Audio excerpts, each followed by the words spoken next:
Welcome back, y'all, to the Billward Life Podcast. Tansei, good afternoon. So I'm Bill Ward, the host, and today we're going to talk about how Billward Life kind of came to be.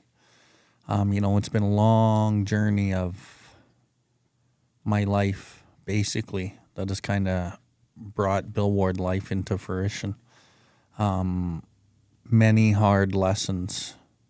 Many hard lessons. And the first of which I think was, living my life the way that I did and going through all the things that I went through and basically sleeping through my life. And that's not to say that I didn't have good aspects of my life, because I really did. I had a beautiful family, and all the things that I ever wanted I got as I built my business and my construction business on my first half of my life. But eventually, because I was spiritually sick, I burnt it down.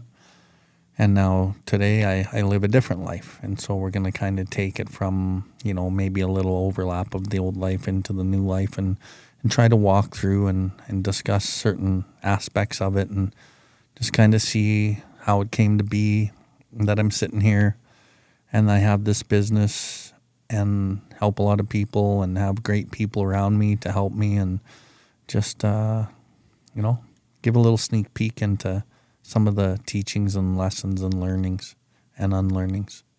So that's it. Hi. So Tamara is going to ask me some questions. So what are we going to start with, Tam? Today how did Billward Life even become a thing? That's a very loaded question. How did Billward Life become a thing? Well, it's kind of an accumulation of like my whole life's journey. But to skip a lot of that and get to, I guess, to the nitty gritty, Billward Life was founded in 2020. It had no direction, didn't really know what it was doing, going. Just even the self-branding of Bill Ward and Billward Life was quite an experience. But basically where I'll start is, walking into recovery. I lived a decent life before, not always totally happy and not totally distraught and sad either, right? I owned $1 million company, and, I had a great family and lots of support people around me, and also lots of people that didn't like me and a lot of resentments in my life. Didn't want to be Indian, wanted to be rich, kind of like a lot of the delusions that I interpreted life to be, I lived. And eventually, I believe, because I dishonored myself for so long in so many ways, I experienced a self-imposed crisis that woke me up. And when I look at like what addictions did to me, it basically took everything away from me. And a lot of people that I encounter in life, I tell them the story and they're like, "Oh, I'm so sorry. That's such a terrible story." And I look at them and I say, you know what? It had to be that way. If I didn't like lose everything and have nowhere to go and have no other options, I never would have found the life that I actually get to live today. And had I had another $20 in my pocket, or maybe another pack of smokes and another tank of gas, maybe I wouldn't be here living the life that I do live today. And the life that I live today is very amazing. It's not always easy, but it is amazing and it's beautiful, and I have so much gratitude for life today. And as I kind of look at like what happened, losing my family, my business, all my money, and just, falling flat on my face. There's a saying in 12-step recovery that, we rely on our pillars and we seek guidance through people that are further along the path, and a lot of those people we call pillars. And the word pillar came from my friend Jesse and I, who's also a 12-step member. We came up with that based on like bitter experience. And when I looked at my old life, and let's kind of picture this, that I was sitting in the rubble of what my old life was. Let's just pretend like my house was burnt down, my family's burnt down. Everything that I thought I knew life was all burning and smoldering. And I'm left in the middle of this pile of rubble, what I would call my old life, with smoke billowing all around me. And me sitting there, looking at it all, thinking to myself, who are you now? Who are you now, Bill? You're not the business owner. You're not the logo on your truck. You're not the equipment operator. You're not the equipment owner. You're not even a father. You're not a husband. You're nothing. And when I really looked at like what held me up most of my life, it was the status of who I thought I was, who I wanted other people to think that I was, the money that I had, the house that I had, the trucks that I drove, the equipment that I owned. Like I was definitely being held up in the world by what it was that I wanted you to think of me and what I had and how successful I might look and where I'd come from. And when I coined the term pillars a couple years, 2-3 years into my recovery journey, it was based on like another bitter experience of, burning down my life in recovery with my behaviors, I guess you could say. And as I, got a bit of a lashing from my sponsor at the time on some of the things that I was going through and doing, I had left his house and I was very mad at him for some of the things that he said to me. And I sat there and contemplated, and I was like, well, this man's always helped me, and he's never wanted to hurt me, and why would he say these things to hurt me? And I realized in that moment, along with some of my friends who were also very supportive of me, and no matter what anyone thought, these men always wanted me to do my best. And they were all centered in their own creator, their own God. They were all working on themselves, and they were all doing some type of service. And I realized that those are the pillars that are going to hold me up when I fall on my face. And so the term God-centered 12-step pillars kind of came into life. And it was these men, mostly men and maybe a woman or two, that were very grounded in their own journey, their own creator, God, and their dedication to allow me to live my best life. And they had to care more about my life than my feelings at times. And so as I kind of pictured these pillars of like love and kindness and creator, these are the pillars that I wanted to live my life by. And I also understood that not everyone was going to see me in the same light as these people. And that was okay. So I started to focus my attention on what these people also thought of me and valued their opinions on the way that I was living my life. And so these were the pillars that I started to rely on. And I would say they were grounded in a power greater than myself. And so that's how that even came along. And as I kind of moved forward in my recovery journey, part of the deal on 12-step recovery is you start helping other people. And so I started helping other people, and I didn't want to. Like, me really wanting to help other people was not in the ball game. Like, I did not want to help people. I didn't want to get sober to do that. I wanted to get sober basically to get my old life back, to make money again and do all the things and kind of move forward in the way that I had used to move. But little did I know that recovery, this relationship with God, good God-centered 12-step pillars, me looking at myself in some critical ways, looking at what drove my life, how I lived it, who I hurt, how I hurt them, all of these things would crack me open in a way that I didn't really understand at the time. And service and helping others was part of it at the beginning, but it grew into something. And so as I did help others through my own selfishness, because I didn't want to die and I was told to, I started growing and I started healing.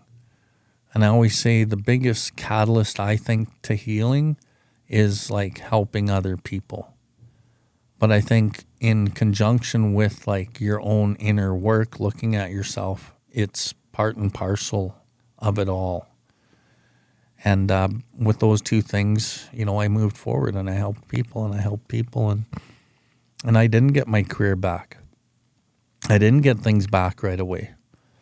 I actually, remember when I was 24 years old, I started my construction company, my ground frost removal company, and I had an old dump truck that I had converted into a nice looking dump truck, actually.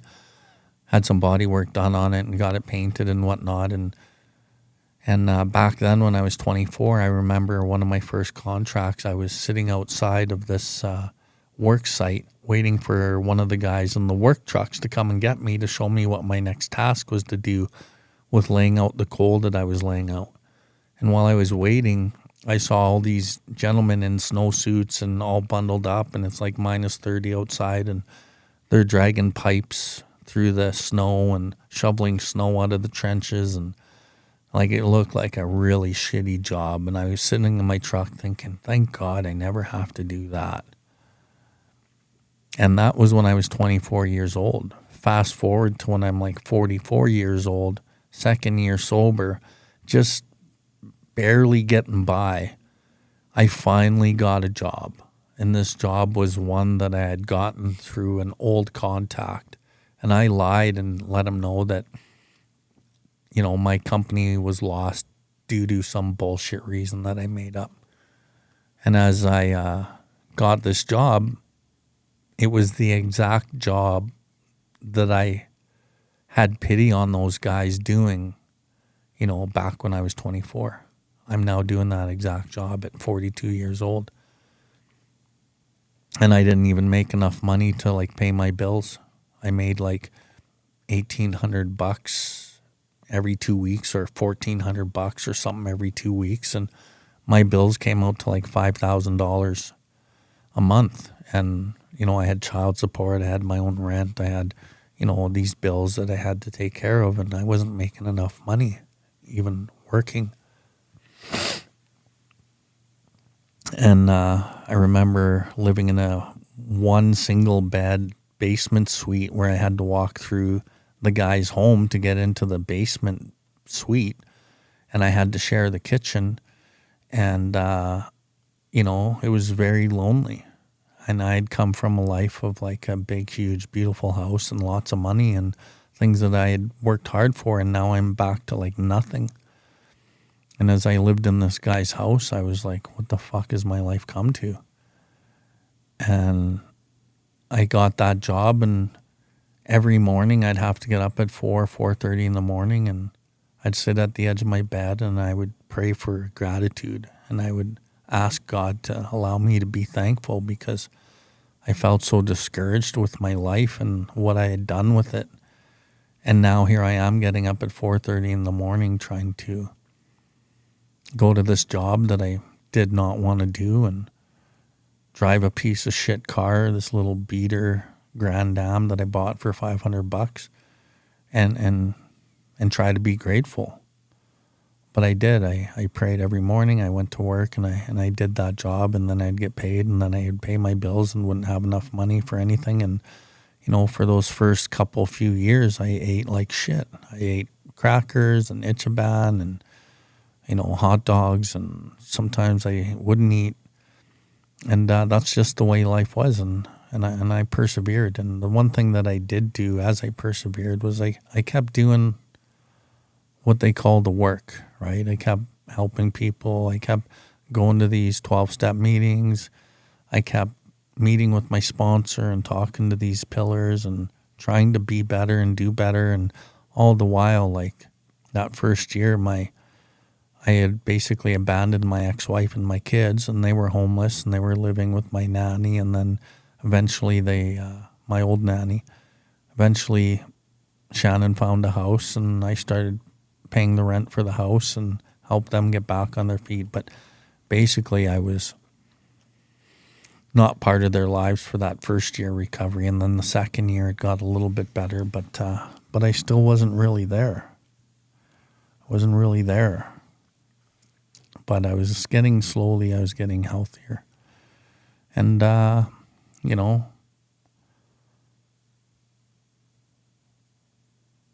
and some of the people I got sober with in those early days and those early couple of years, many of them didn't stay sober. A few of them died. A couple of them, you know, I met a lady named Lisa. She was a really good friend of mine. She was sober for 2 years and we were becoming close. And then she got leukemia 1 week. And then within 2 weeks, she was dead. And like, I never experienced so much death in my life as I did in those first couple of years of recovery. And I was like, wow, this is wild too. And, yeah, man, the humility, you know, the 3 levels of humility that I like to talk about: groveling, despair, humbled through pain, with a desire to seek and do God's will. I don't know if I had a real desire to seek and do God's will, but I was at least working on it, and I was persevering through the humiliation and the humbled through pain. That's for sure. And, you know, as I kept working that job and I showed up, I ended up getting another job. And this other job was a little bit more in my wheelhouse, and it allowed me to make a little bit more money and kind of maybe stabilize my career a little bit. And as I stabilized my career and I started doing some work for this company called Expert Homes First Nation, I was out in the field all over Saskatchewan, somewhat Alberta, and I was doing infrastructure and putting in pilings and houses in First Nations communities, and I was in charge of like the whole project, from the road building to the screw piles to the septic and cistern to the skirting and the plumbers and the hookups and the building of the furniture. Like I did it all, and I did it all at a high level. And, you know, I started getting bonuses and started getting somewhere, it seemed like. So I had a little bit of hope in my life, but I still wasn't really around for my family. So, you know, kind of at that point, I'm still lost. I'm on a path, but I have no idea what I'm doing, where I'm going, or really what's happening.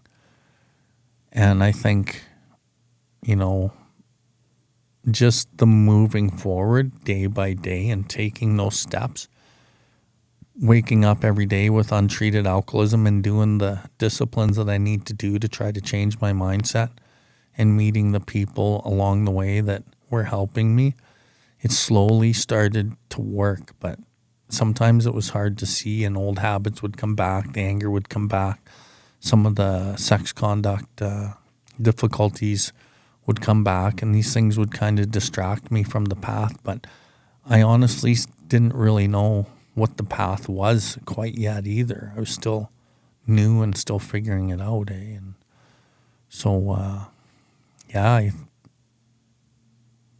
that's where I'm at.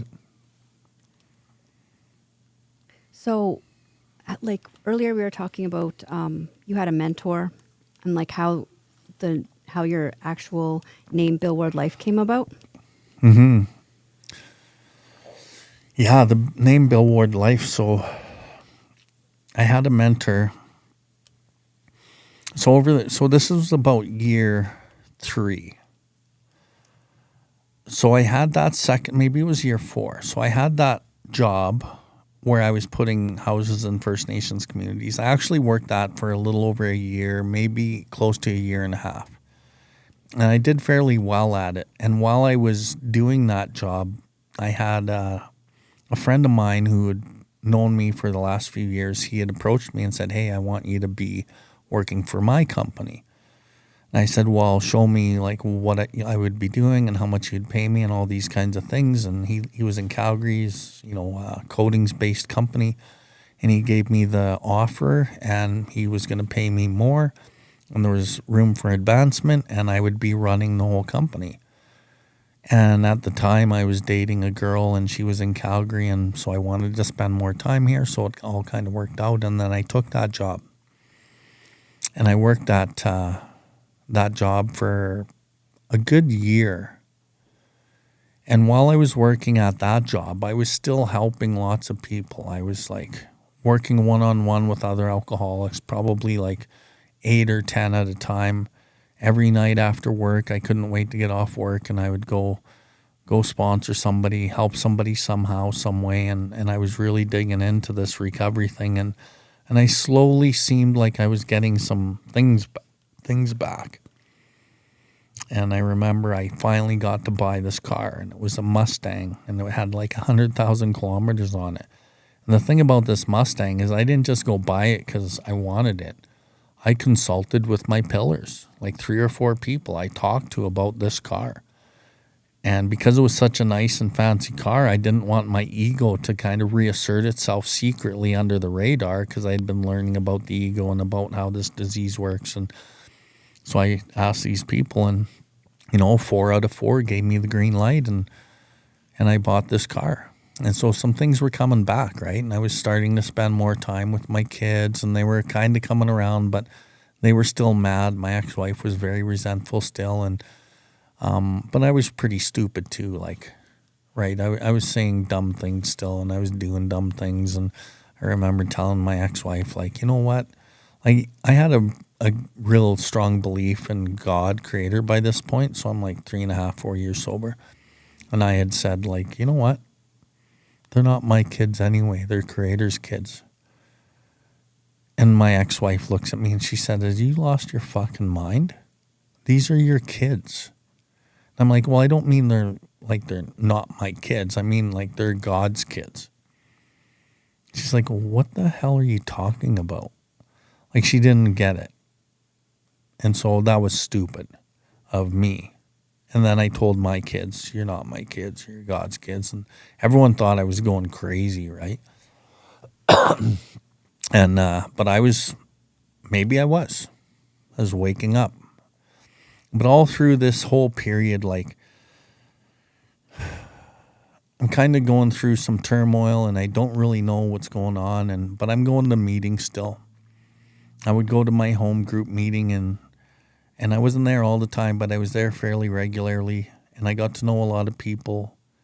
I started doing a big book study at about year 3, and I remember this guy, this older man, he would come to the big book study, my first one that I ever did, and he would sit in the back of the room, and he would just lean back and just smile.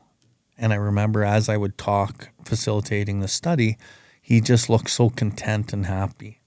And after about 3 sessions of me seeing this guy there, I said to him one day, and I liked him, right? I knew him from recovery. And I ran into him and I said, hey, how come you're at my studies? You got like 24 years of sobriety, and like, you don't really need to be here. Like, why do you come? And he's like, I come to listen to you. He's like, you're very powerful. And he's like, I just like watching you. And he's like, you light me up. And I was like, okay, fair enough. And, I guess I'm just trying to get into my gift a little bit of understanding 12-step recovery, and then orating and like teaching. And so that was like my first crack at the kick at the can then. Anyway, I kept going to these meetings, and that same guy, after this one in particular meeting where I shared something that kind of disturbed the whole room, and then some other people had like combated my share, let's say, and they shared back at me, against me. And so, I've had a lot of that over my period of sobriety, but this was in like year 4, and so he came up to me, this mentor of mine came up to me. He wasn't my mentor yet, but he came up to me and he said, hey, I want to talk to you. Come over here. So we start talking. He's like, do not let anyone tell you that you're on the wrong track. He's like, I've been around a long time, and I've been watching you since you came in. And he said, you have something. And I want you to know that you have something. And I want you to harness that gift. And he's like, you are a powerful speaker, and you have an understanding that other people need to hear. And your take on some of the literature in the program is a little bit different, and I want you to just know that you don't need to change anything for anybody. And I remember him telling me this, and I was thinking while he's explaining this, I'm like, yeah, you're right. And I know I don't need to, and I know I won't. And over these first 4 years, I'm trying to surrender to Creator. I'm trying to build this relationship, and it's working, right? To what level, I don't know how much I've surrendered, but in my heart, I thought that I was surrendering. And he's just validating, you don't need to like justify yourself. Just keep moving forward. And it made me feel like, okay, this is good. You're on the right path. And I felt that also. And so, some time goes by, 6 months, let's say. And in between here, there's another guy that I had met, and he was a real estate agent. And I had met him at a different nighttime meeting. And every time I'd go to this meeting, I would share the same stuff about God, about my journey, and about how, this path is just uncovering so much in me, and I'm really grateful for it. And me and this gentleman became good friends in the meeting. And I didn't really know him. He didn't really know me like really, really well, but we knew enough about each other through what we shared about God or Creator that we knew we were connected in the fellowship of the Spirit or whatever. And so I'm building this friendship as well. And then I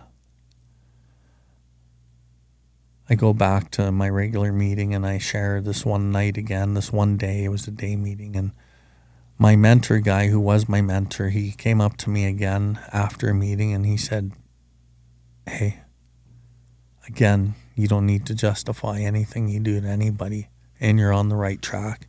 He's like, you're going to help your people.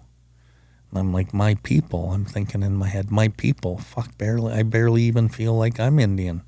How am I going to help any other Native people when I don't even know anything really about my culture? And by this time, I'd sweated a little bit.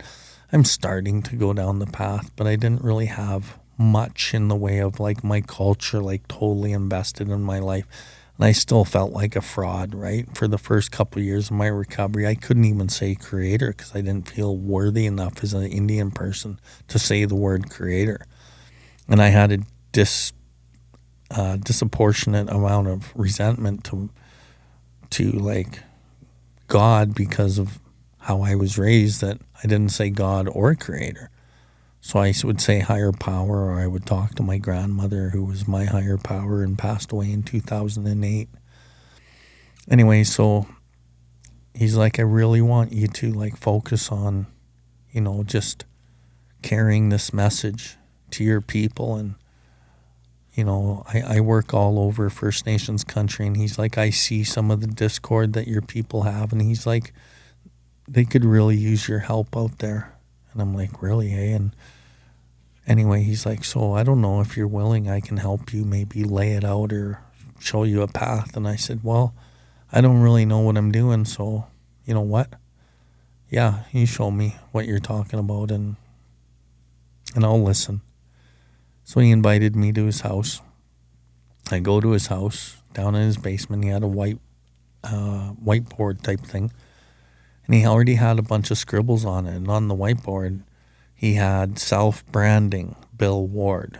Now I was wondering, what the hell is that about? Anyway, we get to talking, and he's kind of, telling me what he kind of sees the vision to be. And he mentions, I'm going to self-brand myself. And what I had learned about recovery is, no, man, you just stay humble, and you don't promote yourself in any way. You just work under the radar and don't say much. And so that didn't sit well with me. I was like, bro, I am not self-branding. Like, we can come up with a name for the company, but it's not going to be my name. And he's like, it has to be your name. He's like, you're the guy, you're the message, you're the one that people want to hear. And he's like, I've been around a long time and I haven't seen what I see in you, and you're native and you can help a lot of native people, and I really recommend you self-brand. And I'm like, Jesus. I'm like, no, I'm not. Anyway, him and I went back and forth over a couple months on this topic, and he was not moving his stance. And I had kind of succumbed to this idea that, well, this guy really believes in me and he's willing to help me, and you know what? Let's do it. So I did it. And I self-branded Bill Ward. And I started working with that mentor just lightly here and there. And he started guiding me. And before I bring in your next question, Tamara, I want to talk about this other guy who I had met at that night meeting, who was a real estate agent. You know, he was very godly. He was Christian, and we really got along, and I really appreciated this guy, and we had some really good chats. And while I was getting to know him, I was still working as a director of operations at this Calgary company. And one day I'm at work, and I get this intuitive thought or feeling or something, and the thought was like, you can't do this anymore, bro.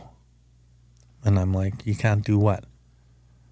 You can't do this job anymore. This job is going to eat you alive, and you can't sell your soul for the money and the status and, you know, the things. And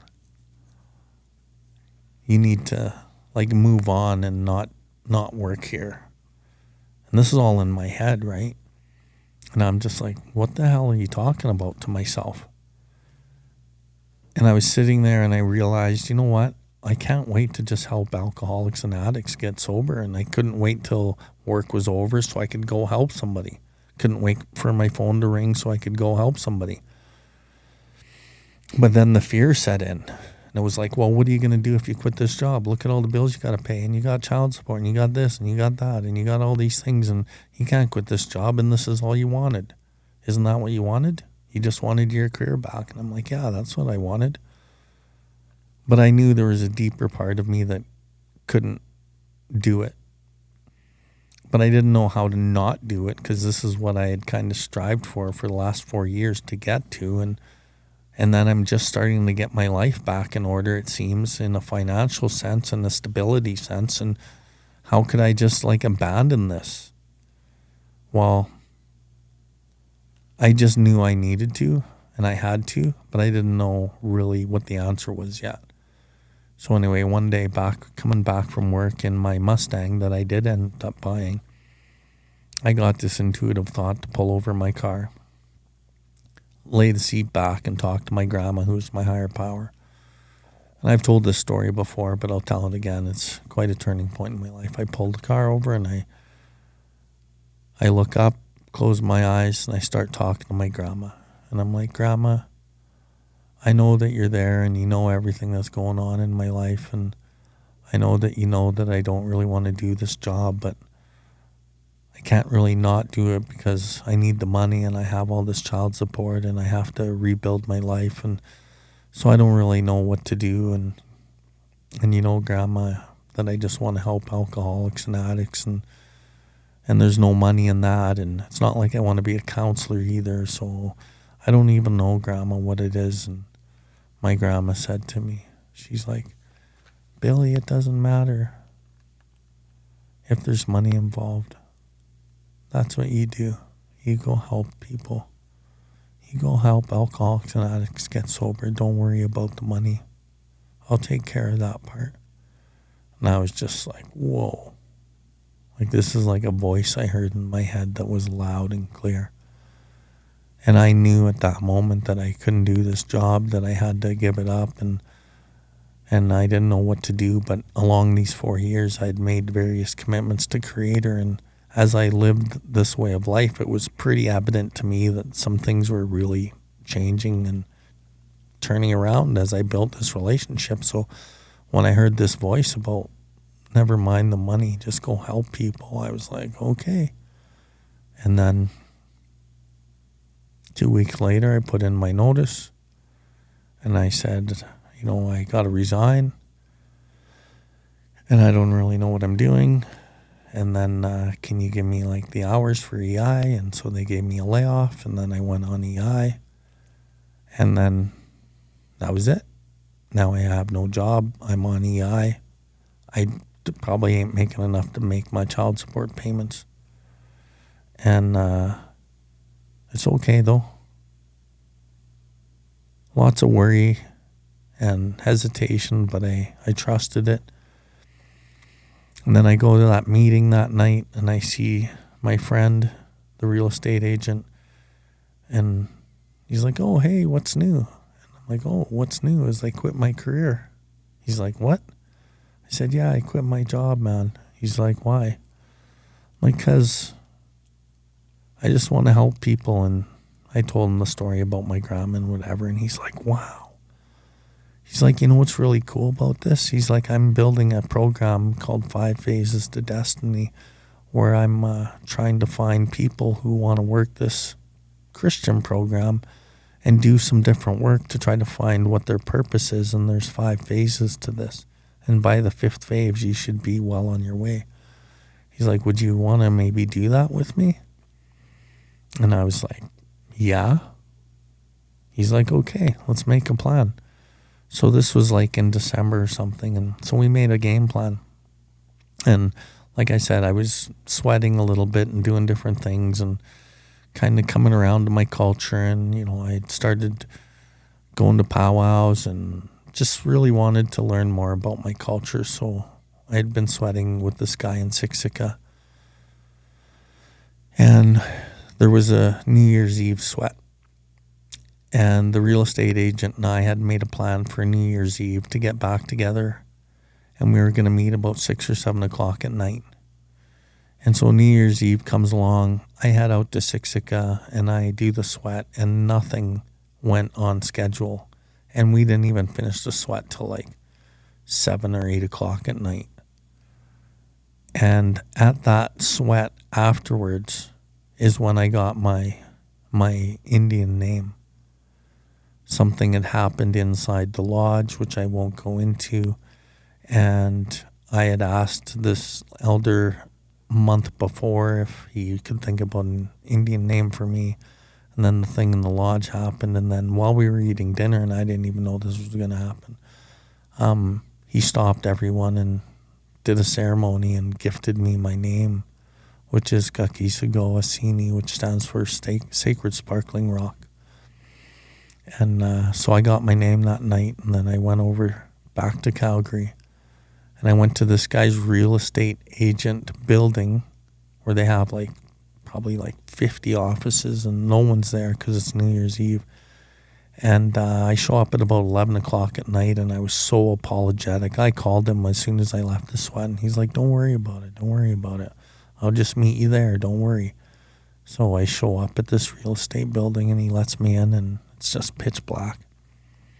He takes me into one of these small boardrooms with, probably 6 or 8 chairs and a little table. And then we start talking, and then he's like, okay, well, this is the first step on your 5 phases to destiny. I'm like, okay, sounds good. What are we going to do? He's like, sit in this chair. So I sit in this chair, and he's like, look at that spot on the wall. There's a poster there. Look at that spot on the poster. And I'm like, okay. So I'm sitting in a swivel chair staring at this poster, and this guy who I know but I don't really know, he comes around the back of my chair and he grabs the chair, and I'm sitting in it, and he just starts fucking shaking this chair. He's just shaking it, rolling me around, and I'm just like, whoa, fucking just getting, everything's crazy, man. And I'm like, what the hell is this guy doing? And I'm staring at this spot. And he's kind of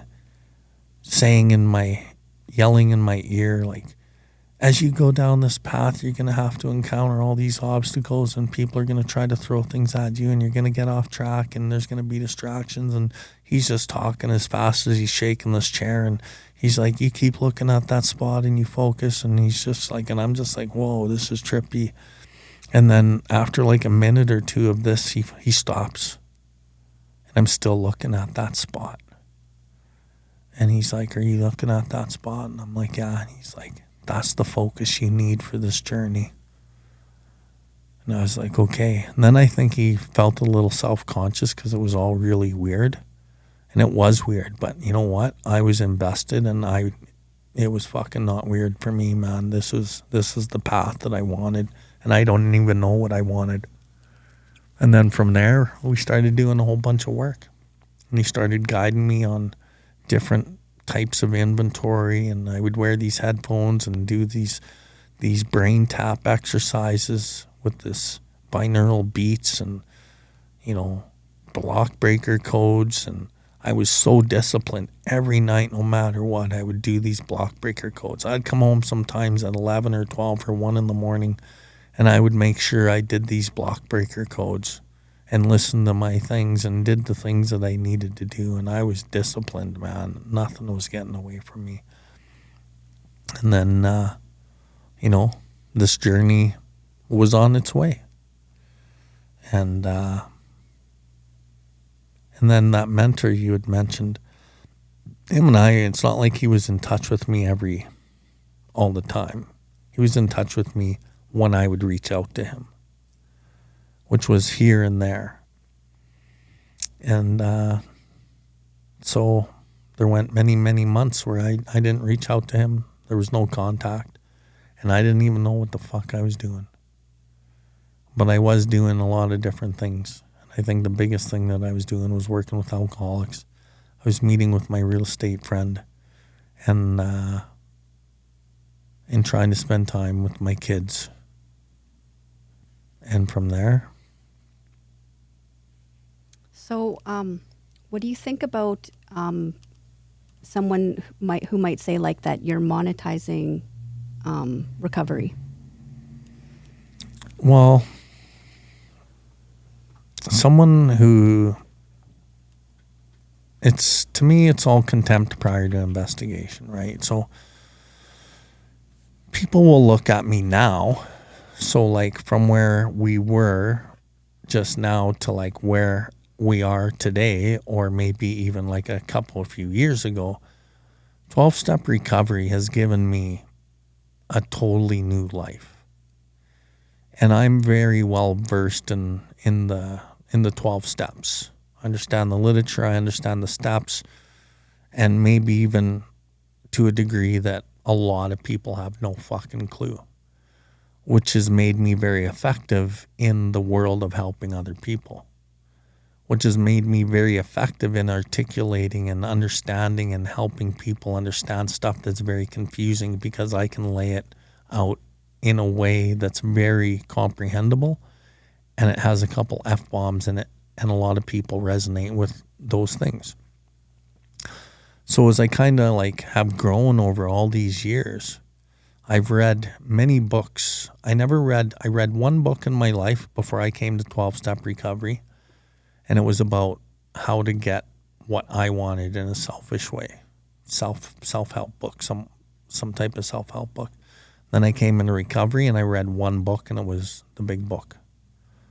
And then since I have had some spiritual awakenings in recovery, it's inspired me to read more books. And the books that I've read, and I'll list off a few of them.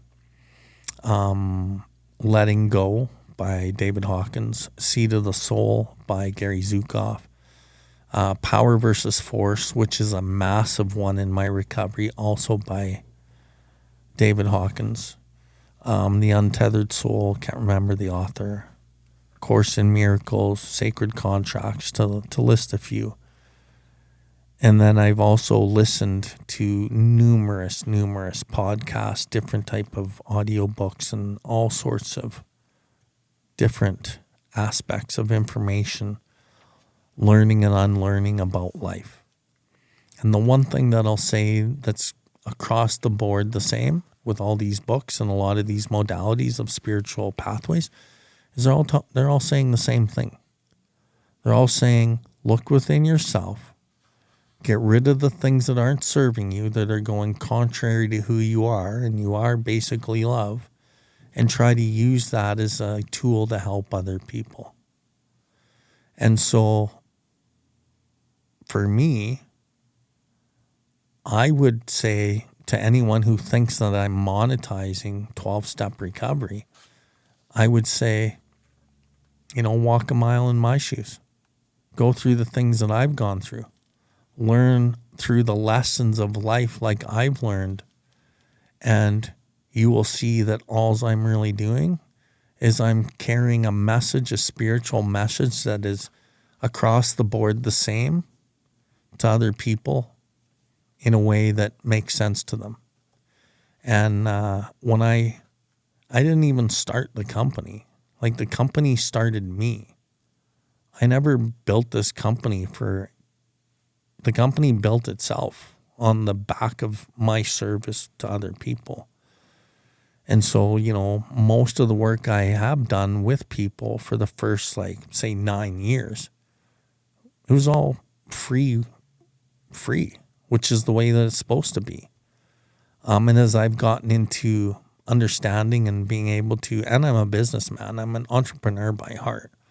So I've taken all of the teachings and the learnings that I've had through the books, through the program, through my own pathway of my own culture, and this thing has built itself around me. And typically all of my work is in First Nations communities, helping people that don't want to get sober, helping organizations understand what a spiritual sickness is and how it can infest itself within your organization and make it sick.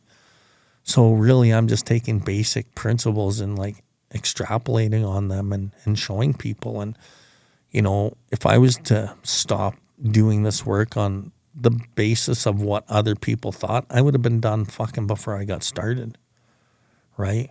So part of the lessons for me and part of my commitment to Creator is no, bro, it's not an ideology thought that you're doing something wrong. It's a mission where you try to serve. And when you look at the sacrifices I have done to follow this path, dude, it's pretty inspiring to other people to see what I've done with my life to try to help other people. And all I really want to do is help other people. And at the end of the day, when I'm on my deathbed and I can say, you know what, you did the best you could. And what do other people think of you? The only thing I really would hope they would think is, that guy fucking helped. And he did his best and he helped a lot of people. And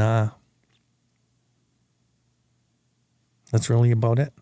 And so I can't really concern myself much with what other people think and say. And there's many lessons throughout these years that have kind of cemented that I don't need to justify my journey to really anybody.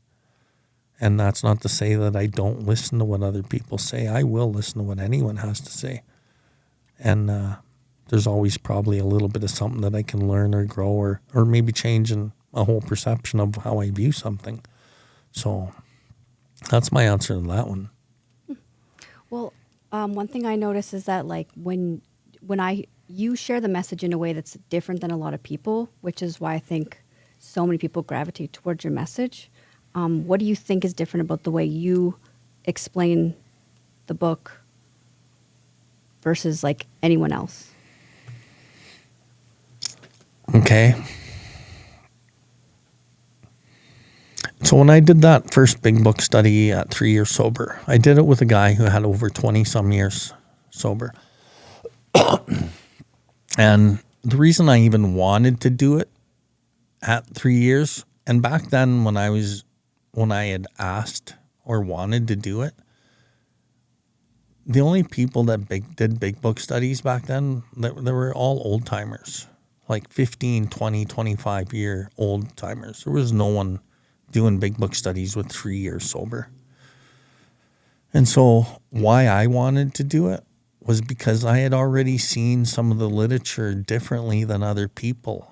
And for an example, when I was, reading through with that gentleman who I had done my first study with, we would read through the literature and we would compare what we thought it meant. And I would say, well, I think that this paragraph means this, or it could be interpreted as this. And he's like, well, no. He's like, I've been doing this a lot longer and I learned from the old timers and this is what it means. And I'm like, well, isn't everything in here up for interpretation? And he's like, well, he couldn't say no, but he was pretty sure he was right. And I said, no, bro, I think it means this. And I'm going to stick to what I think it means. And I ended up getting through that study with him and I learned something. And then I did my own study. And when I did my own study, my first one, 40 people showed up. And I did it in the back of a warehouse. And in the back of the warehouse, it was just it was a painting warehouse. So it was messy, right? But I would clean it up. I went and bought tables and chairs. And I didn't ask anyone for money. I just went and bought all the shit. And I just made it every Monday or Tuesday or whatever day of the week it was. I just made it ready for everyone to come. And then I did it. And then I started with 40 and I ended with 40. And that was pretty amazing. And a lot of the people stuck because of the interpretation of what I saw the literature to be.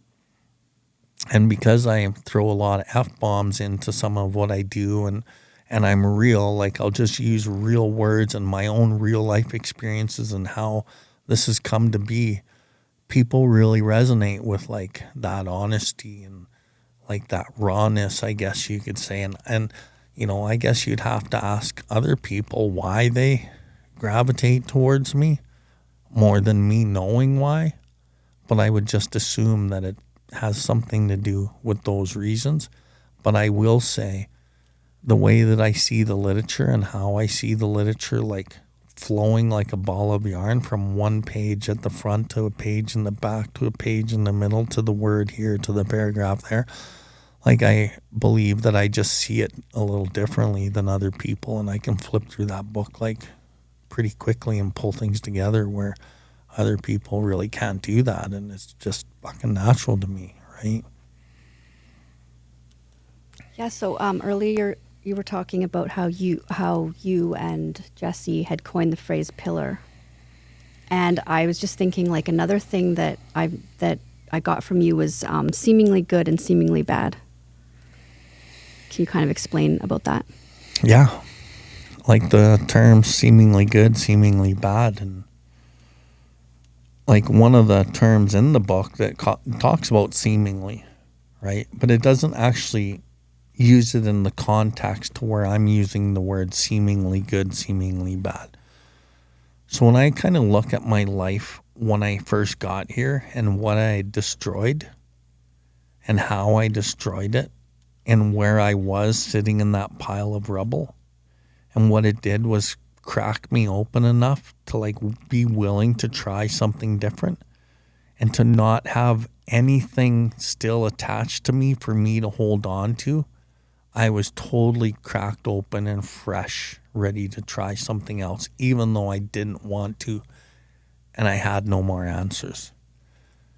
But that was the greatest gift of my life because it actually allowed me to find out who I really was.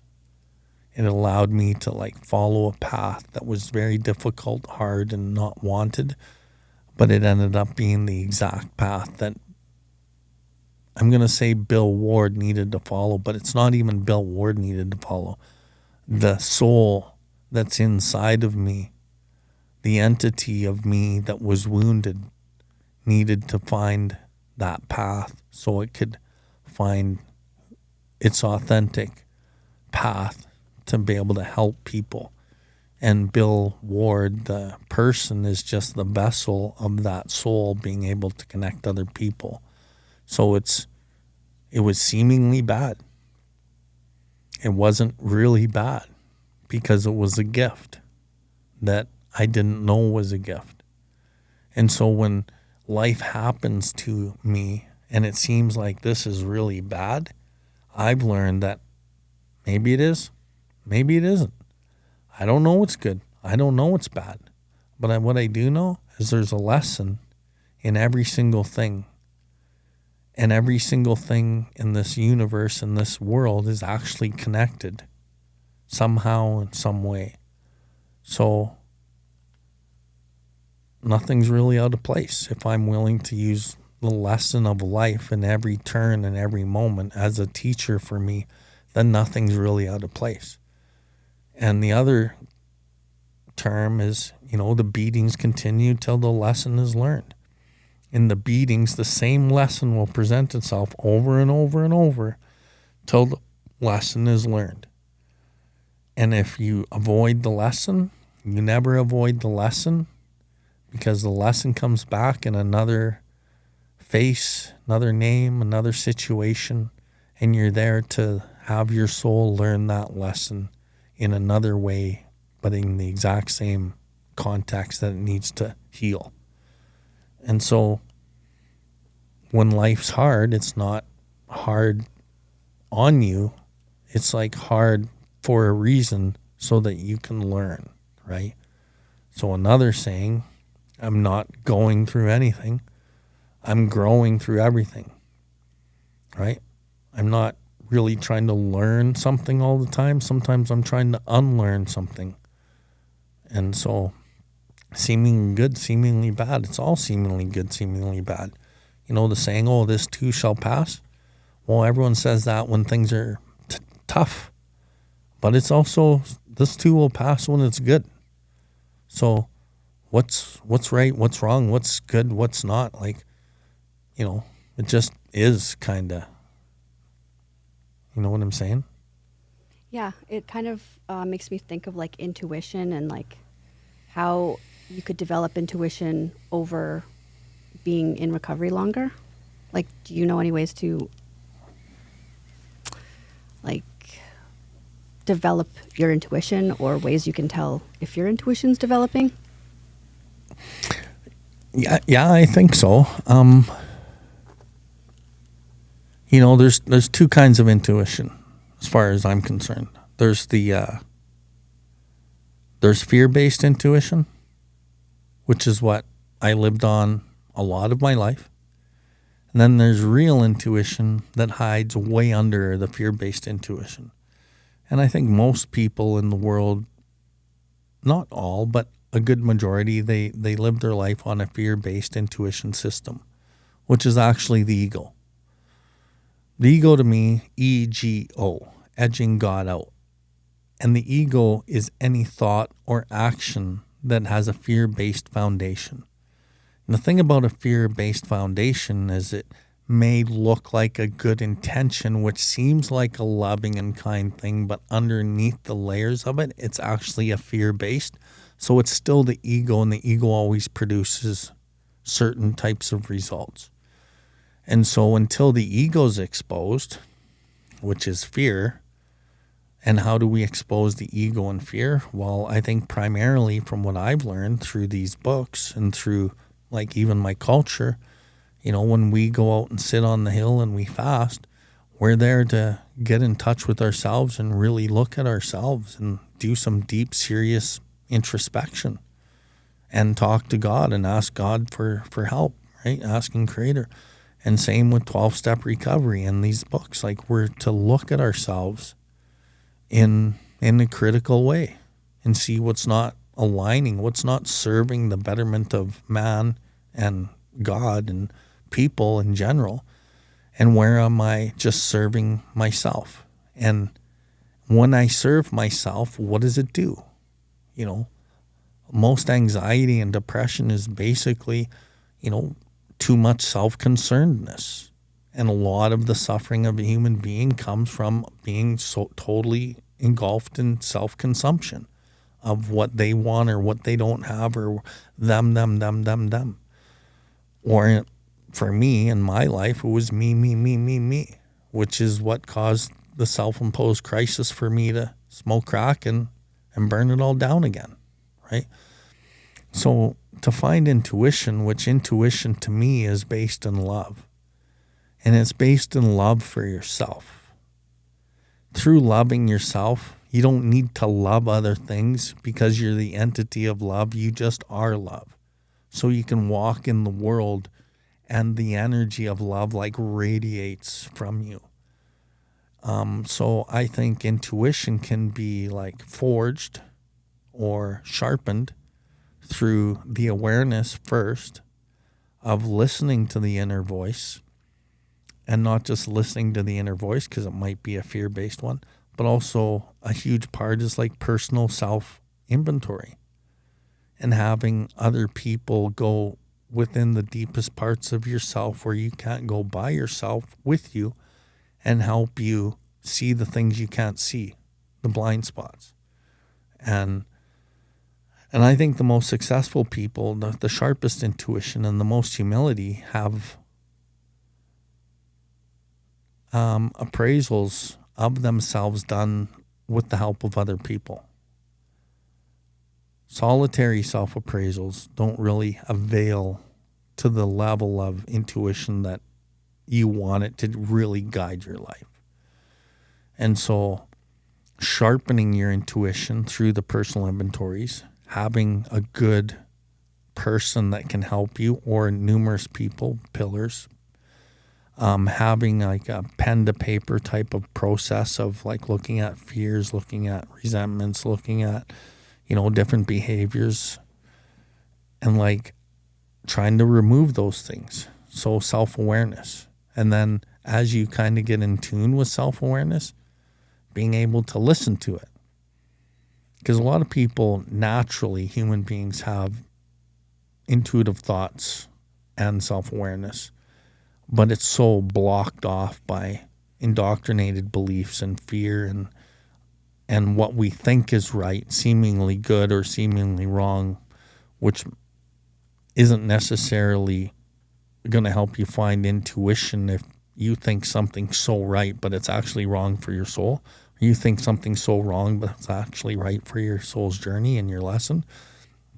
So as you sharpen the intuition, like simply as like, oh, I'm driving down the road. Do I eat at McDonald's or do I eat at Arby's? And if you really sit there for a minute and you ask where you should eat, your intuition's going to pull you one way or another. It might even pull you to Subway at that point. Well, listen to it and go to Subway. A lot of suffering is based on because we can't get out of our mind and make decisions. So as we listen to intuition and it makes a decision for us, good or bad, right or wrong, we just listen and at least we stop the rest of the chatter and we sharpen a little piece of the intuition. And you've heard me share over the years, I talk about like millimeter by millimeter journey. Sharpening intuition is like a quarter millimeter by quarter millimeter by quarter millimeter by quarter millimeter, which equals a millimeter journey. It's like little tiny thoughts and bigger thoughts and intuitive nudges and these kinds of things and kind of listening to those things. So, I think sitting in meditation, most people say, oh, I can't get quiet. Well, practice. The more you practice, the more you're disciplined, the sharper it will get. And, and then there's trauma that's in there and people don't want to look at trauma. And like, I'm a huge believer if you don't like deal with your shit and look at your trauma and like kind of accept it as part of you, then you won't sharpen the intuition to the point where it can really guide your life in a real good way. You'll still make a lot of decisions that aren't healthy in your life, but you might think that it's God doing it. So, it's kind of a complex question, but in the same breath, in my opinion, it's not really that complex.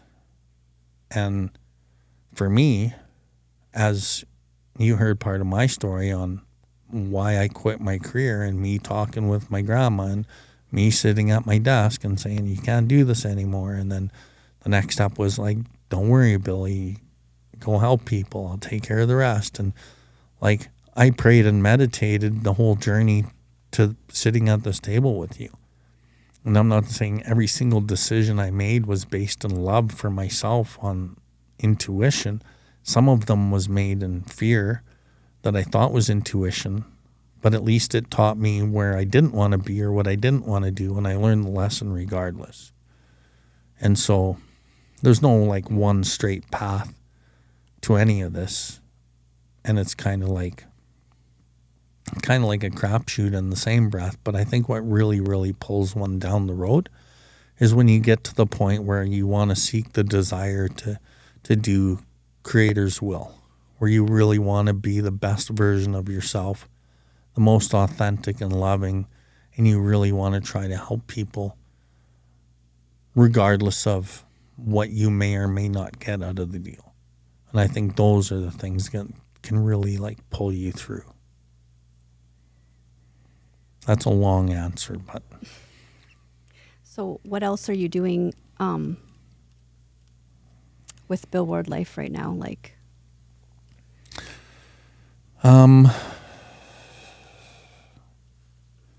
so we do a lot of different things, right? Let me kind of go back a little bit. To get to the spider web of the things that we do, I guess I'll start at some of the things that we started doing to begin with. So kind of like way back at like year 4, when I made the decision to work with my real estate agent buddy and I had this mentor and we were kind of moving forward, I didn't know what I was going to do. But my mentor had told me, you're going to work with our people, or like your people. He was white. I'm like, oh, okay. But I didn't know what I was going to do. And then as I kind of moved down the path, I had a person in my life who really believed in me, and they were like, you're gonna do it, and I'm gonna help you. And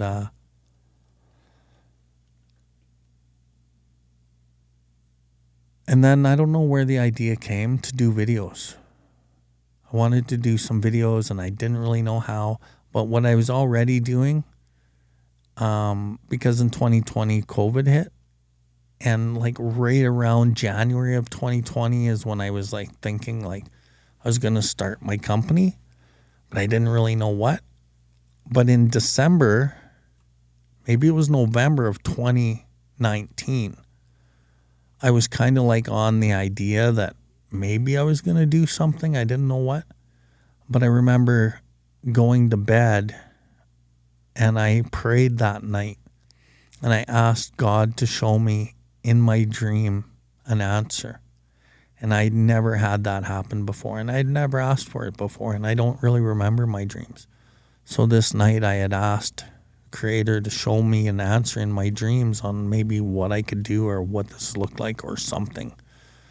And so I prayed, and then I went to sleep. And then about 7 a.m, I'm having a dream, and in my head I'm like, bro, this is the dream that you prayed for last night. And the other part of me's like, yeah, bro, it is. Just let it play itself through. Don't worry, you'll remember it. And the other part of me's like, bro, you never fucking remember your dreams. Get up and write this down right away. And I'm dreaming and I'm dreaming, and all I see is like all these like pictures. And it's a movie, man. And really what it was like an indigenous spiritual malady into a spiritual awakening. And that was like the first layer. And then the second layer was like a world awakening to the spiritual sickness. And then I saw my friend's business, the one who was a real estate agent. He was working on like a mental health therapy thing. I saw his thing in my dream. And then right at the end of the dream, I saw Netflix.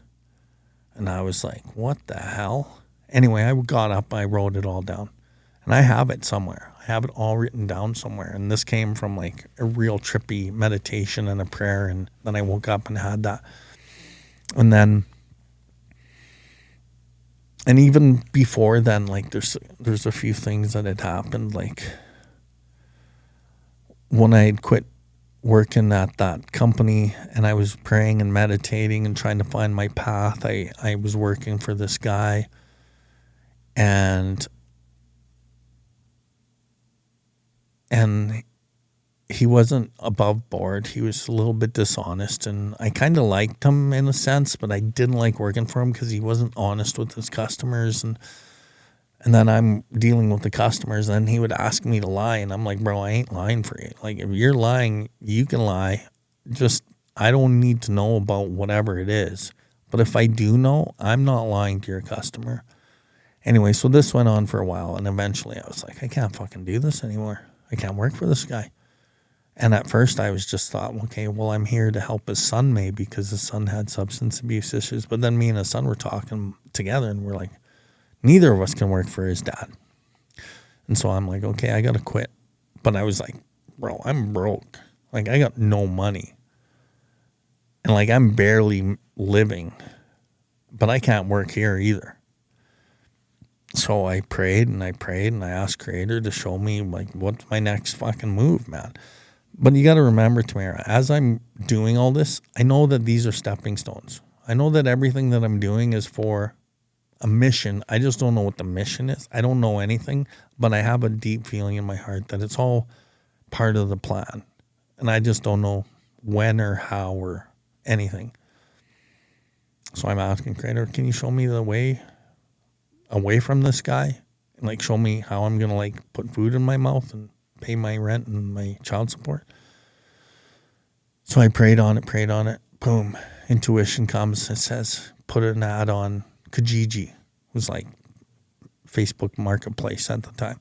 Put an ad on Kijiji. Because in my old life, I was a professional landscaper too. So I have tons of like excavating and landscaping and design experience. And I'm good at fucking building shit from like nothing. And then this thought came in and said, put an ad on Kijiji landscaping. And I'm like, ad on Kijiji landscaping? Bro, I drive like a 2000 or a 1999 Sportage that's like a piece of shit. It's worth like $500. It's a hatchback. And my buddy Jesse used to always bug me because I own this fucking Sportage, right? And he's like, bro, that doesn't suit you. That is like the worst vehicle you ever bought and whatever, right? Anyway, so I'm thinking, how am I going to landscape out of this piece of shit? But anyway, I listened. That day I put an ad on Kijiji. And what I put on the ad was I just said, you know what? Honest, hardworking guy looking to help you beautify your yard. I'm a professional landscaper. I have many years experience. If you pay for the materials, I'll do the labor. We'll figure it out and I'll help you beautify your yard. Serious inquirers only, blah, blah, blah. I don't even know really fully what I said, but along those lines. Within 2 days, my whole summer was booked. And I had work right till the fall. And we're in like June. But I don't have a vehicle. I don't even have a shovel. And like my first job is supposed to start in like 2 days. I don't know what the fuck I'm going to do. Like seriously. So I was like, okay, well, I don't know what to do. But anyway, first job was $200. And it was about scraping up some grass, like a whole bunch of grass out of a backyard so that this guy could lay new sod in there. And so I borrowed $50 from Shannon. And I went and bought a shovel and a bag of garbage bags and a tarp. That's probably about it. And I go to this job and I scrape this backyard by hand on my hands and knees. I scrape this backyard and I made these little piles of dead grass and I put them in garbage bags and I put the tarp over in my hatchback of this Kia and I shoveled all this dead grass into my car and I had 2 full garbage bags, one on the front seat, one on the back seat. And I finished the job and the guy emailed me my $200. So I found an open lot. I went and dumped all the grass out. Paid Shannon her $50 back, had a garbage bag, had a shovel, and I'm kind of on my way. And then the next morning, I went to a meeting, and my sponsor had called me the night before he said, hey, I heard you're starting a landscape company. And I'm like, how'd you hear? He's like, well, word gets around. I'm like, yeah, I guess. I'm like, don't really know what I'm doing, but I'm trying. He's like, bro, I was your sponsor. He's like, I know what you're capable of. Don't worry. You're going to be fine. I'm like, oh, okay. It's like, meet me at the meeting tomorrow morning. And I'm like, oh, okay. So I go to the meeting in the morning, 9:30 meeting, and I see him, and we're just shooting the shit. And he's like, hey, I want to take you for coffee and shoot the shit with you. And I'm like, oh, okay. So he takes me to coffee. There used to be a Starbucks over here off of 14th. He's like, since I know what you're capable of, he's like, I want to invest. I want to be a part of your company. I'm like, well, how? I don't even have one yet. He's like, I don't know. What do you need? Do you need money? Do you need a truck? What do you need? I'm like, yeah, I need a truck. He's like, how much do you need? How much do you figure? I said, I don't know. He's like, 3,000? I'm like, yeah, 3,000. I said, I only have this piece of shit car, and I have a job starting like in a couple days where I need an actual truck, and I don't have a truck yet. And, you know, he's like, okay. He's like, well, 3,000 do? And I'm like, yeah. So he gets on his phone. He looks on Kijiji. The first truck that comes up on his feed was a $3,000 Chevy 2500 long box crew cab with a roll tarp on it and a toolbox. And he's like, bro, this just came up. He's like, I'll give you the $3,000 to go buy it. Within an hour or two, I went and bought that truck. And I had that truck. And then I went to my first job, which was in Tuscany. And I did that first job, and the guy paid me like $1,500, and I used the truck to get the job done. And now I had a good work truck. And then I did another job and another job and another job. And the next thing you know, I got a contract with the landscaping company, and fucking, you know, and I had a guy from the program working with me, and he bailed. And then I hired my daughters, and Lucy and Jill were my helpers for the rest of the summer. And so, you know, my intuition was really making shit happen. And because my alignment of my purpose was in good order, the universe was providing what it was that I needed. And I wasn't getting much more than what I needed. Like, I was paying my bills, like everything was kind of happening. And then the end of the summer comes, and I've made it all summer now. And now it's October, and I used to own a landscaping company, so I knew that October 1st is pretty much a deadline for me in my old business, because once the ground freezes, you're fucked. Sometimes you have part of the job done and the ground freezes. Well, now you got that money in standby until the job's done. So I always tried to like not work past October 1st. So anyway, me and my daughter Lucy, we finished this last job, and October 1st was there. And then, so again, call my sponsor. I had sent them some money for the truck that summer. I still owed them some. And then I meet him at a meeting. And I'm there to tell him, you know, how the summer went. And like, I can't give you any more money for the truck until I get another gig. And I don't know when that is. And I'm just kind of like at the next step. And so I see him at the meeting. I tell him all this stuff after the meeting, and then I leave. Not even 5 minutes down the road, my phone rings. It's this guy. He's like, hey, I was wondering if I got your name from the real estate agent guy. He said you're a really amazing guy, and he says, might not be right in your wheelhouse, but I'm a concrete guy, and I need someone to manage a job in Edmonton, and I need them to be like, watch my whole crew do this big job inside this big building. Would you like to be the supervisor on it? I'm like, sure, how much does it pay? And he tells me how much it pays. I'm like, yeah, dude. And then, so it was a 1 month contract. So I leave the meeting talking with my sponsor. Boom, I get this month-long gig. And then I go do this month-long gig. And just me and my personality working with his guys. And before the job was over, he brought me in his office and he said, my guys really love you. He's like, and it's not just like your work. He's like, you just bring an energy to my company that I just want to hire you to have you around like a mascot. He's like, but I can't just pay you to be a mascot. He's like, what can we get you to do? And I have a safety background. I can build safety programs. He says, well, then rebuild my safety program. So this guy pays me like $70 an hour to rebuild his safety program. So this is in like November. So November, December, and then it's ending at the end of December. And then I don't know what to do. Then at the end of December, this person comes along and says, hey, can I help you? And then they basically gave me money and just said, here's some money to get you over. Like, I really love what you're doing and you're helping so many people. Here's a little cushion. And then it just happened. And then I wanted to do the videos. And then so I reached out to this guy and he says, bro, I'll build all your videos for free. I'll build your social media platform and your website and I'll design everything and blah, blah, blah, blah, blah. And I'm like, holy fuck, man, really? Within 2 weeks, this guy had everything built. And in one day, I had Facebook, Instagram, YouTube, and whatever else. So I had no social media in my life. And then all of a sudden, I have all of it in one day. And a website. And he recorded and produced like 25 videos at a high quality. And he put my podcast studio up.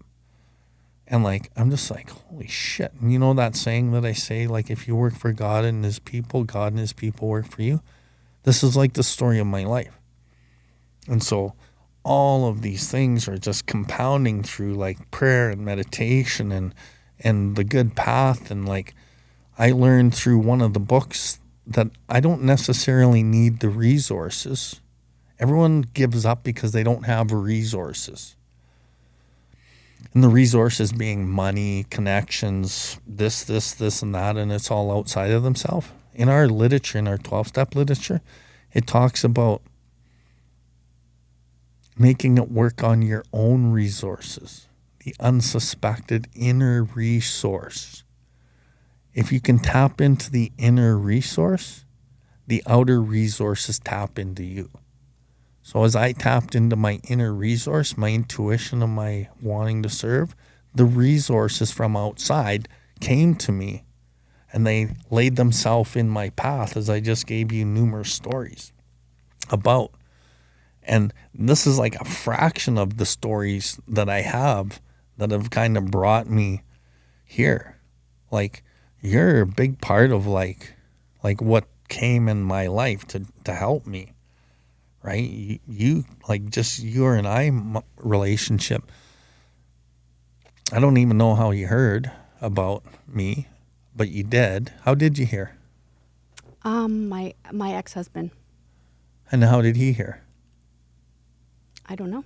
So it was me and Jesse. Yeah, he just heard you and he knew that it would speak to me because I was not feeling the 12 steps, and he just thought I would like you, and I did. Right. So all I remember back then, and I'm probably going back like, 4 or 5 years ago now? Yep. And I just remember I saw your picture on the screen. Didn't know you. I might have met you. I don't know. And then you told somebody else that they should come on. And then that person who I kind of knew, they said, oh, Tamara told me to come on. And then, you know, here we are like 5 years later, and like you've been in my life pretty solidly for 3 at least.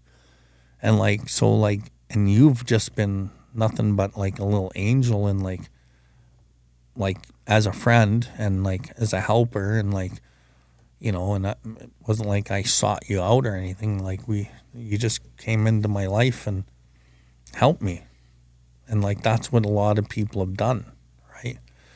And so that's kind of the story of my life, and it still happens this way.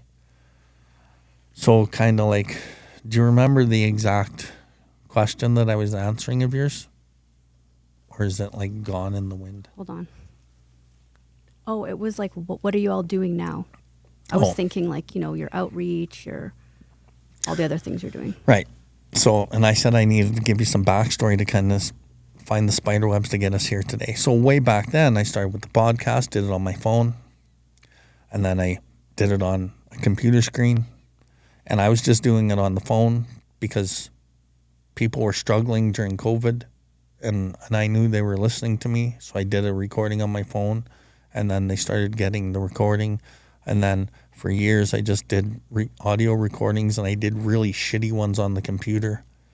And then, as my website kind of got built, I had Facebook and I had these things. I was too scared to post on Facebook. My website said Bill Ward. Of course, it went with my branding, but I was too scared. I didn't even want to self-brand. I was too scared to post, so I didn't post on Facebook. And I remember the first day I ever posted on Facebook 2 years later. I don't even know what I posted, but I can tell you the fear that I had to press the button that said post. It was like through the roof. And then I did it. Then it got easier. Instagram got easier. My first YouTube self-posted video, fucking I was terrified. It got easier. Everything has just gotten easier.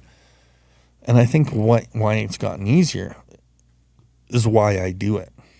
Because when I really think about like the anxiety and the fear that comes along with whatever I'm going to do, what makes it go away is like, why are you doing what you do? And then I remember, because it's not for any other reason to try to help someone else. And then it just makes it easier. So pressing send is much easier. But if it's all about me and my own self-concernedness, then I won't even press the button because I don't want to look a certain way, or I don't want to be perceived a certain way, or whatever the case may be.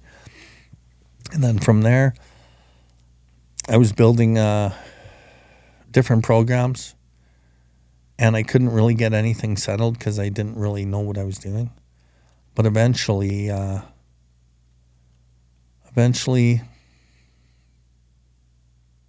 had one program where I wanted to do some out-of-town work and be like a recovery mentor in Indigenous country, and like finally getting even to be able to like talk to Indigenous people. That's a whole story on its own.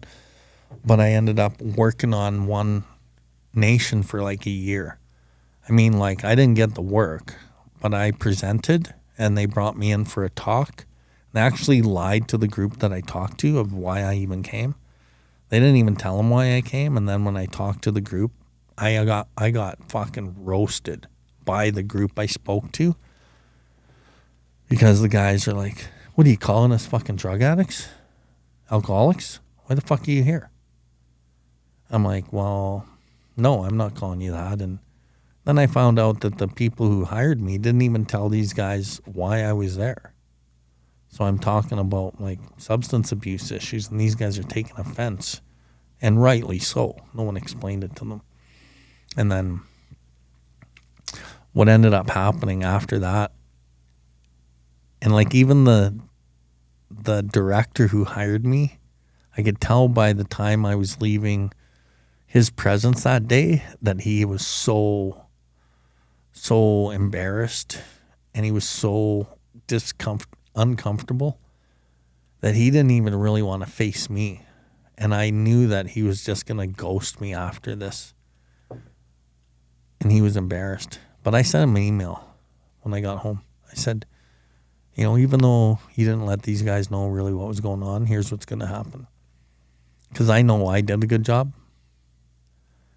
And I said, what will happen is in the next 20 days, you're going to get probably 5 of these guys coming out of the woodwork, and they're going to approach somebody within your band and say, I want to see that Bill guy. And then that's what happened. And then from there, he got fired. That guy got fired. And then the next director, she hired me. And she said, we're going to give you a chance. And anyway, I worked there for a year and a half. And then I got the gig next door. And then we were working 2 side-by-sides. And then from there came other contracts and other work. And so it's all just coming, right? And so now what we do is we do main case management, recovery case management, but in such a different way. We work with the nation to like plant the seeds, and we get referrals through different sources. And then we work with that person building organic, holistic relations, and we meet them where they're at. Could be harm reduction, could be outreach, could be, treatment, detox programs, whatever they need, helping them get a job, right into like sobriety. And then from there, we'll work with CFS. We'll work with wellness. Out of that came outreach. So we're working with you downtown Calgary, doing some outreach stuff. A lot of the work that I do is actually not funded, so it comes straight out of my pocket, and that's okay. And that's another thing people don't really know. Like the amount of money that I just spend to like make sure that we're serving people. Like I send our drivers to Siksika. I don't get paid nothing for Siksika or helping anyone from Siksika or anyone from anywhere other than, where I have contracts. But I'm still helping people all over and spending like a lot of money doing it and not lining my pockets with that money. And people don't understand that. They're actually shocked. Like I've had nations like question us and our team, like, and then they can't really believe it, but it's true. It's true, and you've seen what I'm talking about. So we do that outreach, and we're trying to expand and build a really nice program for like all First Nations to try to help all the people downtown. But that's going to take some funding, and so we're trying to figure that out. Trying to build some things that I can't really talk about too because of NDAs and non-disclosures, and then working with some treatment centers, doing video work, working with other nations, building like specific programming for some other nations, working on some big business ideas too. And so some of the stuff I can't really talk about right here. And but also really what I want is I have such an awesome, solid team. I want to be able to treat my team like gold. And I'm hoping one day I really can, right? And so we've had growing pains within the company, but I want to be able to like really have people feel really honored and lucky to work here, because I feel really honored and lucky to have them. And it's not like they're mine, they're creators, and this whole entity is like a creator conscious company, which is why I believe it's been successful. And even with all of the stuff that happens in the world and some of the lateral violence in Indigenous community that try to take us out, we're still standing and we're flourishing. And I believe it's because the love energy actually chips away the fear, and our intuition as an organization is strong, and we love ourselves, right? And so kind of back to your question about intuition, and intuition really is the journey of love for yourself, where you love yourself through removing all of the bullshit. And that's kind of what my organization is up to as well. And so on the podcast, we're just getting rolling again with a new direction of content. I'm in the office quite a bit, figuring shit out where I haven't been in the office as much.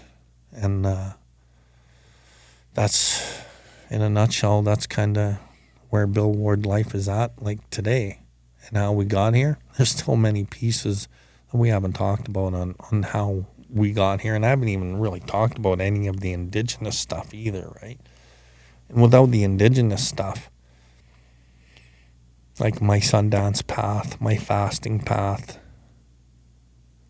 my mentorship, people that I've mentored, and people that have mentored me, like all of that stuff plays a role. Like we have sage and sweetgrass sitting right in front of me, right? I have huge bundles here, and this stuff's been a huge part, Robbie and Sober Crew, and it's been a huge part, and people shooting documentaries on me and Robbie, it's been huge, and like there's so many fucking things.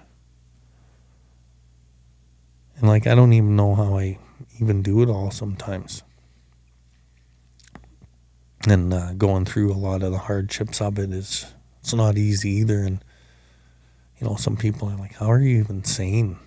How do you just do it every day? And I think it's easier to do this type of work when you really care about helping the people, and it's not out of self.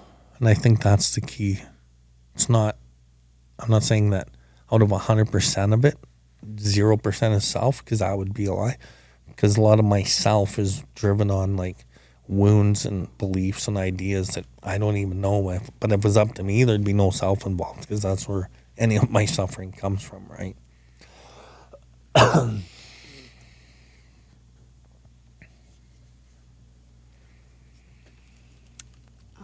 Did you want to talk about any of that stuff, or?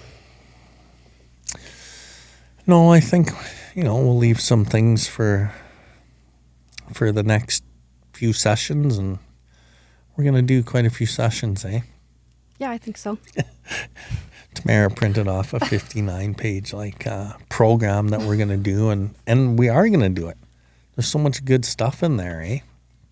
And today we touched a lot. But yeah, I think I'm excited to keep doing some more of this and some more different stuff, and we're just going to try shit, eh? Yeah. Yeah, I'm down. Yeah, me too. Okay, thanks, All right. Tam. No problem. Okay, bye.